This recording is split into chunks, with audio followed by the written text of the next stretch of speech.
യുകെയിലെ മലയാളി ഹിന്ദു സമൂഹത്തിലെ ആത്മീയ സാംസ്കാരിക സംഗമമായ ഭജനോത്സവം 2026 നാളെ ഡെർബിയിലെ ഗീതാഭവൻ ക്ഷേത്രത്തിൽ നടക്കും.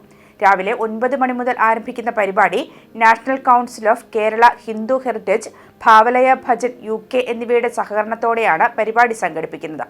പരിപാടിയുടെ പ്രധാന ആകർഷണമായി പ്രശസ്ത ബാലഭജന ഗായക സംഘമായ ഭാവലയ ഭജൻസ് ഭക്തിസാന്ദ്രമായ ഭജനകൾ അവതരിപ്പിക്കും.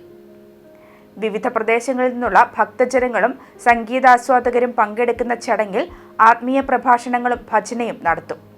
ആത്മീയ മൂല്യങ്ങൾ പുതുതലമുറയിലേക്ക് പകർന്നു നൽകുക എന്ന ലക്ഷ്യത്തോടെയാണ് ഭജനോത്സവം സംഘടിപ്പിക്കുന്നത്. പരിപാടിയിൽ പങ്കെടുക്കാൻ താൽപ്പര്യമുള്ളവർക്ക് മുൻകൂട്ടി രജിസ്റ്റർ ചെയ്യാവുന്നതാണ്. വിജയികൾക്ക് ക്യാഷ് അവാർഡ്, ട്രോഫി, സർട്ടിഫിക്കറ്റ് എന്നിവ സമ്മാനിക്കും. മത്സരത്തിൽ പങ്കെടുക്കുന്ന എല്ലാ കുട്ടികൾക്കും സർട്ടിഫിക്കറ്റുകൾ നൽകും. കുട്ടികളിലേക്ക് ആത്മീയ ചിന്തകളും മൂല്യങ്ങളും പകരുന്ന ഭക്തിസാന്ദ്രമായ പരിപാടിയിൽ ഇത് വേണ്ടേ